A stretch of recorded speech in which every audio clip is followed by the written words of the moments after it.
কাকদ্বীপ থেকে 270 টাকা দিয়ে একটি টোটো রিজার্ভ করে বেরিয়ে পড়লাম লট নম্বর 8-এর উদ্দেশ্যে। আজ যাব আমরা গঙ্গাসাগরে।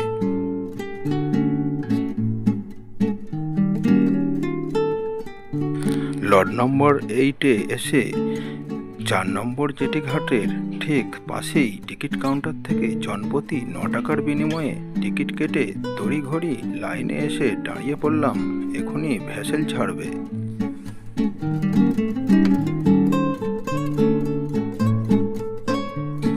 আর একটা কথা বলে রাখি আপনাদের, আপনারা যখন গঙ্গাসাগর যাবার প্ল্যান করবেন তখন অবশ্যই গঙ্গাসাগর অ্যাপ থেকে কটার সময় ভেসেল ছাড়বে এবং কোন জেটিঘাট থেকে ভেসেলটি ছাড়বে সেটি অবশ্যই কিন্তু দেখে নেবেন।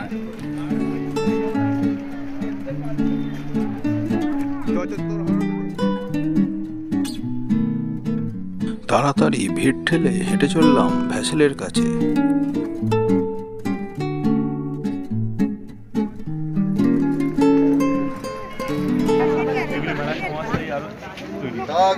টক ঝাল লজেন্স, বাদাম দেব, বাদাম মটর লেবু লজেন্স।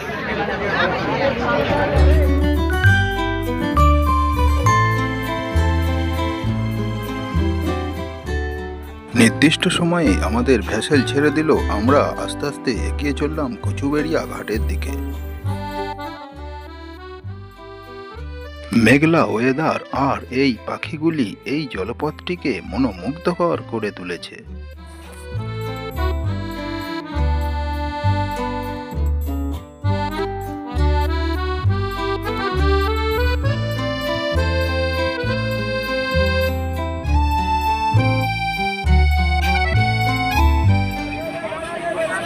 সাইবেরিয়ান পাখি, সুদূর সাইবেরিয়ান থেকে সমস্ত পাখি এসেছে। এই পাখিগুলি আমাদের লট নম্বর 8 থেকে গঙ্গাসাগর যাওয়ার পথে ভেসেলের পাশাপাশি পাখিগুলি যাচ্ছে। সকালে খাবার দিচ্ছে, খেতে খেতে পাখিগুলি যাচ্ছে এবং খুবই সুন্দর প্রাকৃতিক দৃশ্য। এই যে 40 মিনিট সময় লাগে এই পাখিগুলি দেখতে দেখতে, মানে কখন যে 40 মিনিট 1 ঘন্টা সময় কেটে যাবে আপনি বুঝতেও পারবেন না। তো গঙ্গাসাগর আসলে এই রুটে অবশ্যই আসুন। বিশেষ করে শীতকালে এই পাখিগুলি এখানে থাকে। আবার গরম পড়ার পর সাইবেরিয়ান পাখি এগুলি সব, তো সাইবেরিয়ানের দিকেই আবার ফিরে যায়।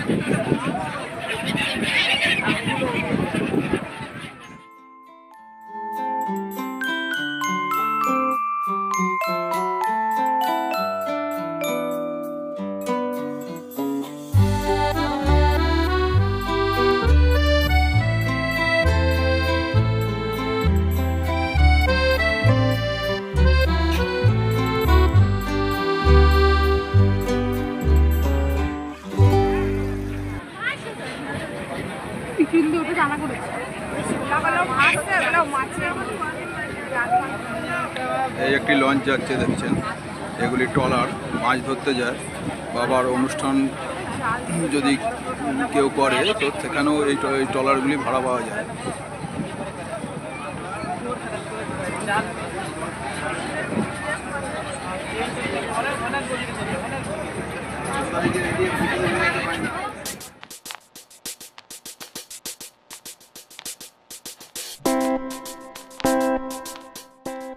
দূরে দেখা যাচ্ছে কচুবেড়িয়া জেটি ঘাট।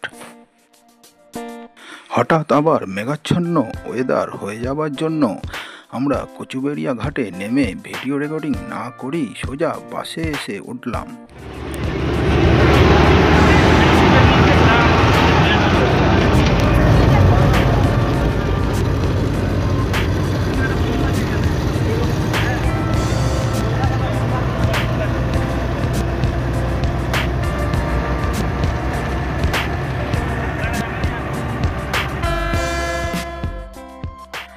জনপ্রতি 40 টাকা করে বাস ভাড়া দিয়ে চলে এলাম গঙ্গাসাগর বাস স্ট্যান্ডে।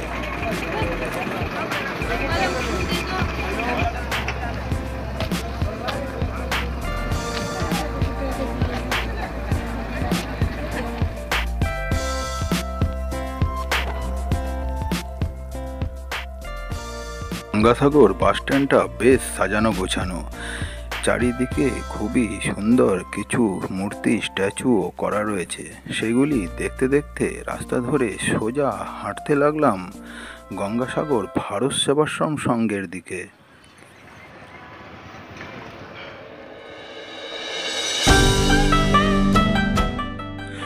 মিনিট 5 হাঁটার পর চলে এলাম ভারত সেবাশ্রম সংঘে। এখানে খুবই বড় এলাকা, এখানে একটি বড় মন্দিরও রয়েছে, যেটি একটু আগেই দেখলেন।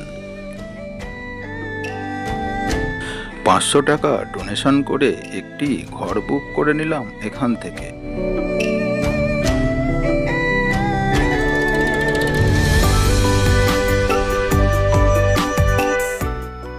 ঘরটা আমাদের কেমন ছিল দেখে নিন। ভারত সেবাশ্রম সংঘে এই ঘরটি হচ্ছে আমাদের। চওড়া বেড আছে,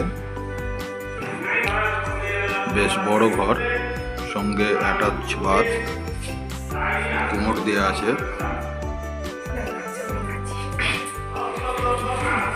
আজকে মৌনী অমাবস্যা, তো এই মৌনী অমাবস্যাতে গঙ্গাসাগরেতেও ভালোই ভিড় রয়েছে। তো এখানেও আমরা আজকে চান করব। এখন হাঁটতে হাঁটতে সেদিকেই যাচ্ছি, কপিলমণি আশ্রমের দিকে, এবং সাগর সঙ্গম যেখানটায় সেইটা দেখাবো এবং ওখানেই চান করব। এই পেছনে সব দেখতে পাচ্ছেন, এগুলো সব থাকার হোটেল রয়েছে।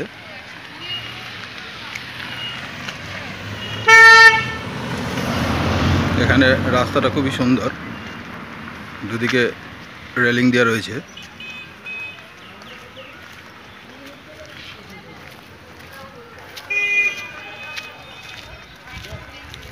হোটেল এবং ও কটেজ যেগুলো রয়েছে তার বাগানগুলো পুরো গাছপালাতে সব ভর্তি, খুব সুন্দর পরিবেশ এখানে।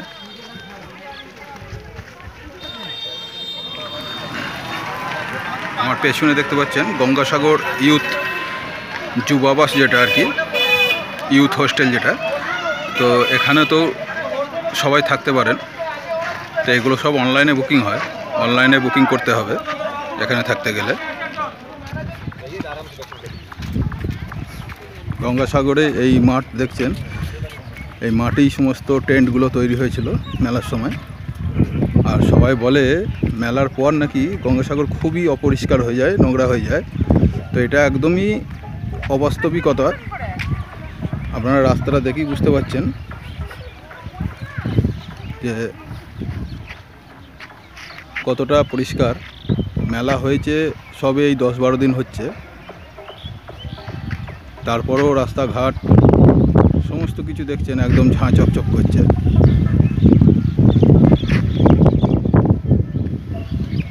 তো গঙ্গাসাগরে মেলার পর যারা ভিড়ভাট্টা একটু অ্যাভয়েড করে চলতে চান, তো তারা অবশ্যই গঙ্গাসাগর মেলার পরে আসুন, খুবই সুন্দর লাগবে।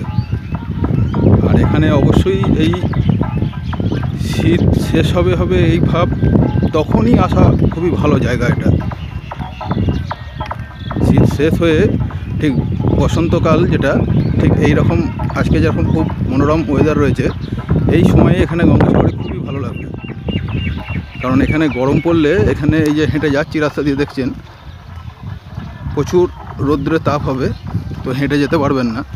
তো অবশ্যই শীত আর গরম ঠিক মাঝামাঝি অবস্থায় এখানে আসুন, অবশ্যই খুব ভালো লাগবে। আর এই যে হাওয়া কলগুলো দেখছেন, এই একমাত্র আমাদের পশ্চিমবাংলাতে এখানেই একটু দেখতে পাওয়া যায়, আর বকখালিতে কয়েকটা আছে। তো আমি বকখালি যাব এখান থেকে ঠিক করেছি, তো পরের বকখালি ভিডিওতেও দেখাবো। এইগুলো হাওয়ার দ্বারা পরিচালিত হয়ে মানে বিদ্যুৎ উৎপাদন হয়, এবং এখানে তো আগে বিদ্যুৎ ছিল না, তো এই সব থেকেই বিদ্যুৎ উৎপাদন হতো। এখন এখানে যদিও কারেন্ট এসে গেছে, দেখছেন এই কারেন্টের তার রয়েছে, কারেন্টের পোলও রয়েছে। এইগুলি কন্যাকুমারীতে যখন গিয়েছিলাম তখন খুব দেখেছিলাম, প্রচুর পরিমাণে ওখানে আছে সাউথে। তো আমাদের পশ্চিমবাংলায় এই দিকটা তো দেখাই যায় না, এইখানেই দেখলাম। আর বকখালিতে কয়েকটা রয়েছে। হাঁটতে হাঁটতে চলে এলাম একদম গঙ্গাসাগর সঙ্গমস্থলে। সামনেই গঙ্গাসাগর সঙ্গমস্থল, এইখানেই চান করব। চলে এলাম গঙ্গাসাগর সঙ্গমে। এইখানেই মা গঙ্গা সাগরে এসে মিলিত হয়েছেন। তো সবাই এখানে যেটা বলে, এই গঙ্গাসাগরের যে সঙ্গমস্থল এটা নাকি এখন প্রায় মাঝ সমুদ্রে আরও অনেকটা দূরে। তো কপিলমুনির যে আশ্রমটা এখানে রয়েছে সেই আশ্রমটি নাকি এখন অতল সমুদ্রের মধ্যেই রয়েছে। তো এখানে যখন এই পৌষ সংক্রান্তির মেলা যখন আরম্ভ হয় তখন এখানে নাকি সমুদ্রের মধ্যেখানে নৌকা করে গিয়ে পুজো দিয়ে এসে তারপর মেলা এখানে শুরু হয়। এটাই এখানকার লোকেরা সব বলে, জানি না কতটা কি। তো এই জায়গাটা খুবই ভালো লাগছে এবং এখানে সাগর তো খুবই মানে আস্তে আস্তে পাড়ের দিকে চলে আসছে এবং শোনা যাচ্ছে নাকি এই কপিলমুনির যে মন্দিরটা রয়েছে এখন সেই মন্দিরের কাছেও হয়তো কোনো দিন সাগর চলে যাবে। তো এগুলো সবই হচ্ছে গ্লোবাল ওয়ার্মিংয়ের ফলে। তো আমাদেরকে একটু সবাইকেই সচেতন থাকতে হবে এবং দূষণ খুবই কম করতে হবে।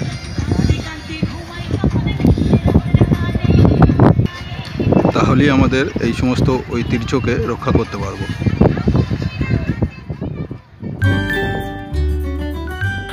এই ভিডিওটি আপাতত শেষ করছি এখানেই।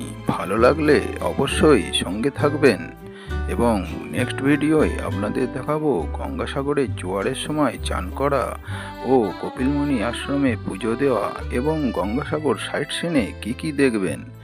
ততক্ষণের জন্যে আপনারা সবাই সঙ্গে থাকুন।